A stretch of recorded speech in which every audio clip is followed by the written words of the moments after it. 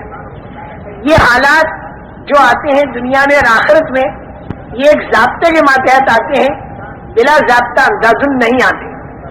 اور ضابطہ اللہ کا حالات لانے کے لیے دنیا کے اندر کی پھیلی ہوئی چیزیں نہیں ہیں، بلکہ انسان کے بدن سے تیار ہونے والے اعمال ہیں۔ بہت بڑا مغالطہ ہر زمانے میں بڑی بھاری اکثریت انسانوں کی کو لگا، اور آج کے زمانے میں بھی بہت بھاری غلطی کروڑ انسانوں سے جو ہو رہی ہے وہ یہ ہو رہی ہے کہ عام طور پر انسان یہ سمجھ رہے ہیں کہ ہمارے حالات کا بننا اور بگڑنا یہ موقوف ہے چیزوں کی کمی اور بیشی پر۔ اگر چیزیں ہمارے ہاتھ میں زیادہ ہوں گی تو ہمارے حالات بنیں گے، اور اگر چیزیں ہمارے ہاتھ میں کم ہوں گی تو ہمارے حالات بگڑیں گے۔ یہ عام لوگوں کا ذہن ہر زمانے میں رہا، فرعون کا بھی یہی ذہن رہا، قارون کا بھی یہی ذہن رہا، اور جتنی نافرمان قومیں گزری ان سب کا ذہن یہ رہا کہ ملک اور مال، روپیہ اور پیسہ، سونا اور چاندی، دکان اور کھیت، یہ جتنی چیزیں ہمارے ہاتھ میں زیادہ ہوں گی اتنے ہمارے حالات بنیں گے۔ اللہ کی طرف سے بھیجے ہوئے جو انبیاء کرام علیہ السلام تھے، انہوں نے آ کر ہر زمانے میں انسانوں کا یہ ذہن بنایا کہ حالات آتے ہیں اللہ کی قدرت سے، حالات آتے ہیں اللہ کے ارادے سے، لیکن اللہ تعالیٰ نے حالات کے لانے کا ایک ضابطہ بنا رکھا ہے، اور وہ ضابطہ جو ہے وہ انسان کے بدن سے تیار ہونے والے اعمال ہیں، اور انسان کے دل کے اندر کا یقین ہے۔ اگر اس کے دل کے اندر کا یقین ٹھیک ہو جائے اور اس کے بدن سے تیار ہونے والے اعمال ٹھیک ہو جائیں، آنکھوں کا دیکھنا، کانوں کا سننا، زبان کا بولنا، ہاتھ کا پکڑنا، پیروں کا چلنا، دل اور دماغ کا سوچنا اگر ٹھیک ہو جائے تو اللہ تعالیٰ حالات اچھے لاویں گے، اور اگر انسان کے اعمال خراب ہو جائیں تو اللہ تعالیٰ حالات خراب لاویں گے۔ دوسرے لفظوں میں اس سے بھی آسان لفظ جو ہے وہ یہ کہ اگر دینداری ہوگی تو اللہ تعالیٰ کامیاب کریں گے، اور اگر بے دینی ہوگی تو اللہ تعالیٰ ناکام کریں گے۔ اگر دینداری کچے مکان والے کے پاس ہوگی تو اللہ کچے مکان والے کو کامیاب کریں گے، اور اگر بے دینی پکے مکان والے کے پاس ہوگی تو اللہ تعالیٰ پکے مکان والے کو ناکام کریں گے۔ لیکن ایک حیرت کی بات جو انسان کو حیرت میں ڈالتی ہے ہر زمانے میں اور آج کے دور میں بھی، وہ یہ کہ بہت سے دین والے، بہت سے ایمان والے، بہت سے اعمال والے، ان پر بھی تکلیفیں آ جاتی ہیں، اور بہت سے بغیر دین والے، بہت سے بغیر ایمان والے، بہت سے بے دین آدمی بہت سی مرتبہ دیکھے جاتے ہیں کہ وہ بڑے راحت میں ہوتے ہیں۔ اس کے بارے میں ایک بات اپنے ذہن میں بٹھا دیں، اصل کامیابی وہ ہے جو مل کر ختم نہ ہو، اور اصل ناکامی وہ ہے کہ جو آ کر ختم نہ ہو۔ ایک بات یہ ذہن میں بٹھا دیں، عام طور سے آدمی دیکھتا ہے کہ بے دین آدمی رشوت بھی لیتا ہے، جھوٹ بولتا ہے، دھوکہ دیتا ہے، غبن کرتا ہے، خیانت کرتا ہے، پیسہ اس کے پاس بہت ہے، کھانا کپڑا مکان سواریاں بہت مزے کے اندر ہے، تو آدمی سمجھتا دیکھو بے دین ہے لیکن پھر بھی کامیاب ہے۔ لیکن اللہ تعالیٰ اس کو ناکام کہتے ہیں، کیونکہ یہ جو کامیابی دکھائی دی جا رہی ہے، یہ کامیابی موت پر ختم ہو جائے گی، اور بعض مرتبہ موت سے پہلے ختم ہو جاتی ہے، اور موت کے بعد پھر جو ناکامی شروع ہوگی تو وہ ناکامی بڑی لمبی ناکامی ہوگی، بڑی لمبی۔ اگر آدمی حالت کفر یا شرک میں مرا تو پھر وہ ناکامی ایسی ہوگی جو کبھی ختم نہیں ہوگی، جس کو اللہ تعالیٰ خسران المبین کہتے ہیں۔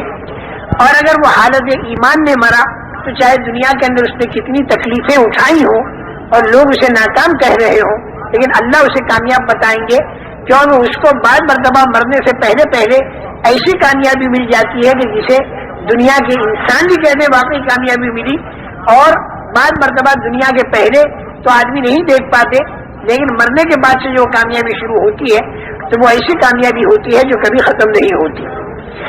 موت پر حالات ختم نہیں ہوتے، بلکہ موت پر حالات بڑھ جاتے ہیں۔ اگر مرنے کے بعد اچھا حال آیا تو وہ اچھا حال بڑھ جائے گا، مرنے کے بعد اگر برا حال آیا تو وہ برا حال بھی بڑھ جائے گا۔ جیسے دنیا کے حالات ہیں ویسے نہیں رہیں گے۔ دنیا کا جیسا اچھا حال ہے، موت کے بعد اگر کسی کو اللہ نے اچھا حال دیا تو وہ دنیا جیسا اچھا حال نہیں ہوگا، بلکہ وہ بڑا ہوا ہوگا۔ چھوٹے میں چھوٹی ادنا سے ادنا درجے کی جنت اگر اللہ نے کسی کو دے دی جو ایمان کے ذرے پر ملے گی تو وہ اتنی بڑی ہوگی کہ جس کے اندر جو پوری دنیا سے 10 گنا بڑی ہوگی، اور 70-72 اس میں ہوں گی بیویاں، اور 80,000 اس میں ہوں گے خدمت گزار، اور دودھ کی نہریں، پانی کی نہریں، شہد کی نہریں اور پاکیزہ شراب کی نہریں اس کے اندر چل رہی ہوں گی۔ سونے اور چاندی کی اینٹوں کے بنے ہوئے مکانات ہوں گے، ان کے جوڑنے کا گاڑا مشک کا ہوگا، اور جنت کی زمین کی مٹی زعفران کی ہوگی، اور پتھر اور کنکر ہیرے اور جواہرات کے ہوں گے، اور جو نعمت ملے گی وہاں پر کبھی چھینے گی نہیں۔ جنت میں جانے والا ہر آدمی جوان ہوگا، جوانی اس کی کبھی ختم نہیں ہوگی۔ مرد بھی اور عورتیں بھی 30-33 سال کی عمر کے ہو کر جنت میں جائیں گے، چاہے مرنے کے وقت میں عمر ان کی 90 سال کی ہوئی ہو، لیکن جنت میں جاتے ہوئے 30-33 سال کی عمر ہوگی، اور 50 کروڑ سال کے بعد اگر اس جنتی کو دیکھا جائے تو ویسا ہی جوان جاپان 30-33 سال کا ہوگا۔ جوانی ملی ختم نہیں ہوگی، اور زندگی ملی تو وہ بھی کبھی ختم نہیں ہوگی۔ موت کا وہاں پر ڈر نہیں، مکانات کے بوشیدہ ہونے کا ڈر نہیں، نہروں کے سوکھنے کا خطرہ نہیں۔ مرد ایک جگہ تکیہ لگائے بیٹھے ہوں گے مسحری پر، اور ان کی بیوی، اس مرد کی بیوی دوسرے کنارے پر تکیہ لگا کر بیٹھی ہوگی مسحری پر، اور سارا ایک عجیب و غریب منظر ہوگا، لا خوف علیہم ولا هم یحزنون، نہ تو آگے کا کوئی ڈر اور نہ پیچھے کا کوئی غم، نہ تو جوانی کے ختم ہونے کا غم، نہ زندگی کے ختم ہونے کا غم، کسی قسم کا کوئی ڈر بھی نہیں، کسی قسم کا کوئی غم بھی نہیں۔ تیز رفتار سواریاں، اگر دوسری جنتوں میں جانا ہوا اعلیٰ قسم کی تو وہاں پر بھی جانے کی اجازت ملے گی، اور ہفتے میں ایک مرتبہ کم سے کم اللہ تعالیٰ کی زیارت اور دیدار، یہ ایک اتنی بڑی نعمت ہوگی کہ جنت کی ساری نعمتیں اس کے سامنے ماند ہوں گی۔ اللہ کو اگر اس دنیا میں کسی نے نہ پہچانا اور اللہ کی معرفت اگر کسی کو نہ ملی تو زندگی اس کی بیکار گئی۔ اللہ کی معرفت جس کو مل جاتی ہے اور ایمان والا جو آدمی بن جاتا ہے تو پھر اللہ تعالیٰ کی زیارت وہاں پر ہوتی ہے، اور یہ ساری جنت کی نعمتوں میں اعلیٰ قسم کی نعمت ہوتی ہے۔ اللہ تعالیٰ اس کی ہمت افزائی فرماتے ہیں، دل جوئی فرماتے ہیں، یہ فرماتے ہیں کہ تجھے اور کچھ چاہیے؟ تو وہ یہ کہتا ہے کہ اے اللہ ہر لائن کی نعمتیں تو نے ہمیں دے دی، اب ہم تجھ سے اور کیا مانگیں؟ تو اللہ تعالیٰ یہ فرمائیں گے کہ ایک نعمت میں تمہیں اور دیتا ہوں، وہ یہ کہ میں تم سے راضی ہو گیا، میں تم سے ناراض نہیں ہونے کا، کیونکہ اللہ کا ناراض ہونا بہت بڑی مصیبت اور اللہ کا راضی ہونا بہت بڑی نعمت۔ سورہ فاتحہ میں یہی دو دعائیں مانگی جاتی ہے کہ انعمت علیہم والے راستے پر ہمیں چلانا اور مغضوب علیہم والے راستے پر مت چلانا۔ انعمت علیہم والے راستے پر ہمیں چلانا، مغضوب علیہم والے راستے پر ہمیں مت چلانا۔ انعمت علیہم والا راستہ وہ ہے کہ جو اللہ کی رضامندی پر پورا ہوتا ہے، اور مغضوب علیہم والا راستہ وہ ہے جو اللہ کے غضب اور اللہ کی ناراضگی پر پورا ہوتا ہے۔ تو میں نے یہ عرض کیا میرے محترم دوستو کہ وہاں مرنے کے بعد جو اچھے حالات آئیں گے تو وہ بہت زیادہ اچھے ہوں گے، اور اگر خدا نہ خواستہ اگر برے حالات آئے تو وہ برے حالات بھی بہت ہی برے ہوں گے، جیسے دنیا کے ہیں ویسے نہیں۔ دنیا کے اندر کسی کو سزا ہوتی ہے اگر تو وہ 5.25 فٹ کے بدن کو ہوتی ہے، لیکن جہنم کے اندر اگر سزا ہوگی تو وہ بدن اتنا بڑا بنا دیا جائے گا کہ ایک دھاڑ احد کے پہاڑ کے برابر، اور کھال اتنی موٹی کہ 3 رات تک چلو تب جا کے اس کی کھال پوری ہو، اتنا بڑا بدن بنا کر سانپ اونٹ کے برابر اور بچھو خچر کے برابر ایک مرتبہ کاٹے تو 40 سال تک تکلیف باقی رہے۔ اللہ تعالی حفاظت فرمائے۔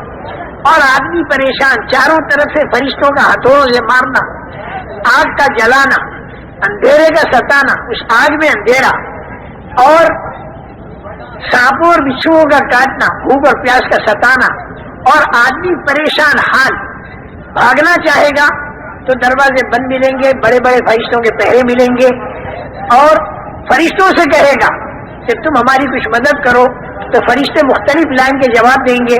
فرشتے کہیں گے الم یاتکم نذیر، کیا تمہارے پاس کوئی سمجھانے والا نہیں آیا تھا، چونکانے والا نہیں آیا تھا دنیا کے اندر؟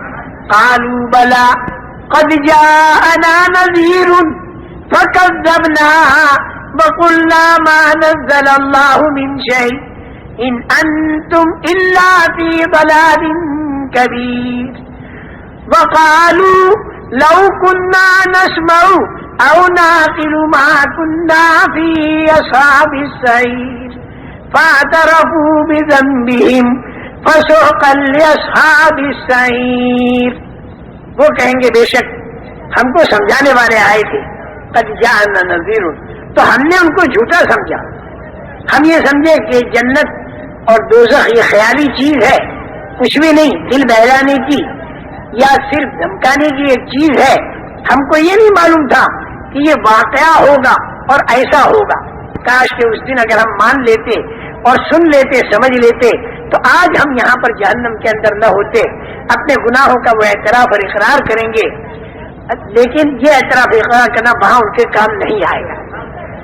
بہت بڑا داروغہ ہو گئے فرشتہ، اس سے کہیں گے کہ تو اللہ سے یہ دعا کر، بنا دو یا مالک لیقضی علینا ربک قال انکم ماکثون۔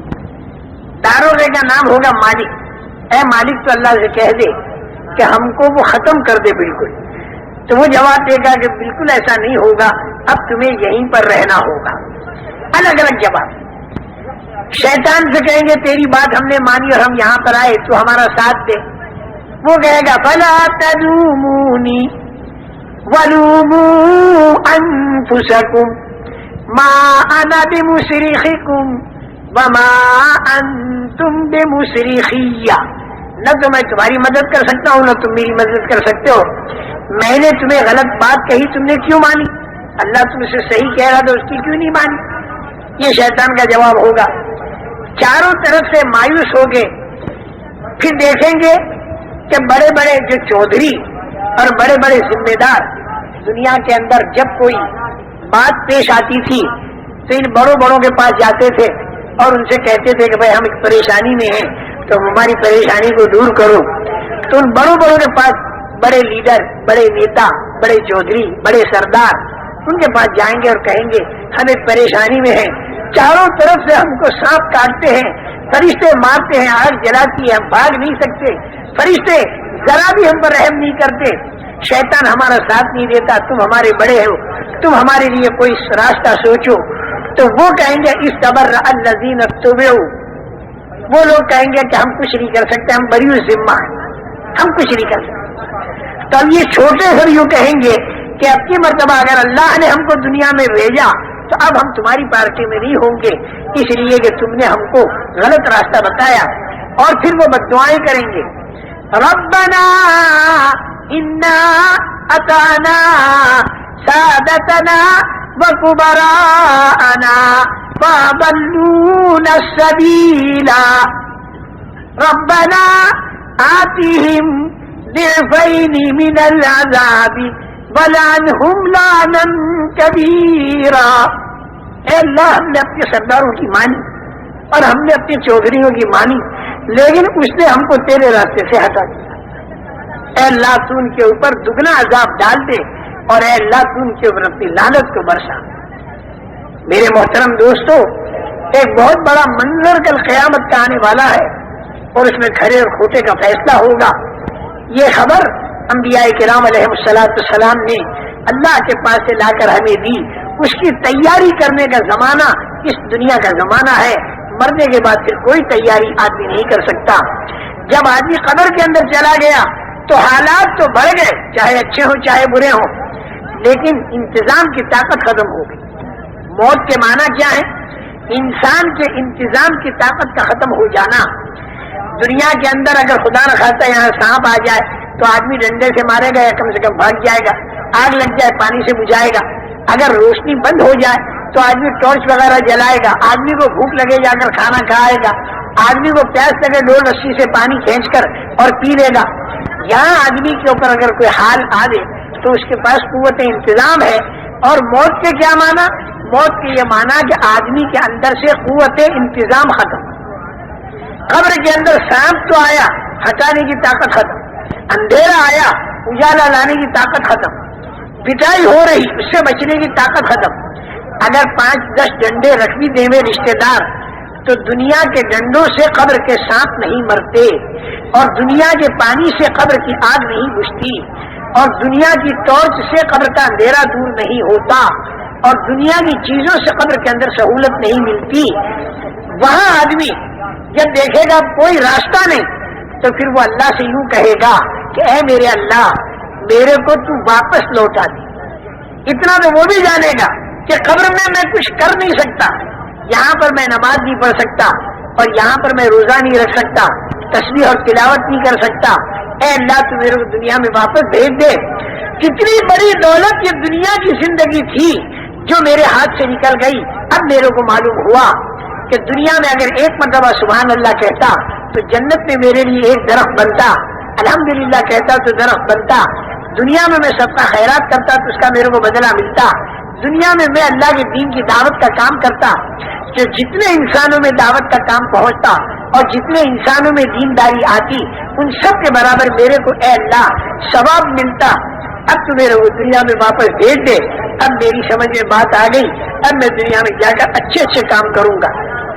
اللہ تعالیٰ فرمائیں گے کل بالکل نہیں. اور دیکھو ایک بات میں بتاؤں، دنیا کے اندر انسان پر جو تکلیف آتی ہے وہ تکلیف اس لیے آتی ہے تاکہ آدمی الٹا راستہ چھوڑ دے اور سیدھے راستے پر آ جائے.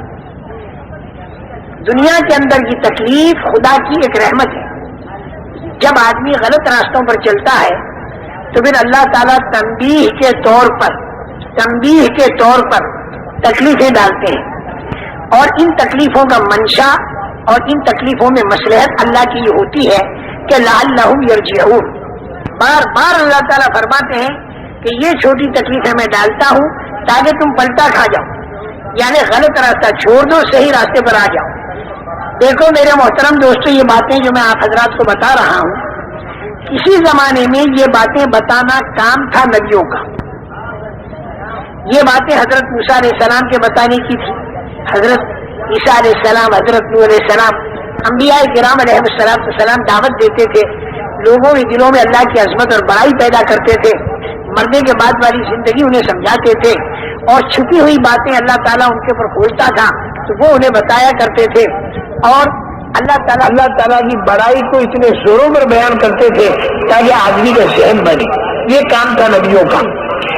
لیکن حضور اکرم صلی اللہ تعالی علیہ وسلم پر اللہ تعالیٰ نے نبوت کو ختم کر کے اب یہ کام جو تھا یہ اس امت کے ذمہ ڈال دیا۔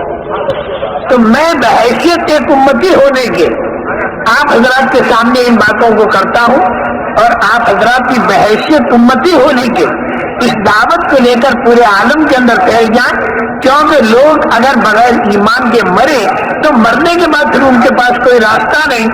مرنے سے پہلے اگر ان کا ذہن بنایا جائے تو ان کا ذہن بن سکتا ہے، اگر ان کا ذہن بنا اور وہ ایمان اور اعمال کی طرف آ گئے تو میں سچ کہتا ہوں ایسی قدر کریں گے اور جتنے آدمی دینداری پر آتے چلے جائیں گے ان سب کے برابر آپ کو ثواب ملے گا۔ دیگر انبیاء کرام علیہم السلام کو وقت ملا دنیا میں کام کا زیادہ، لیکن کام ملا تھوڑا۔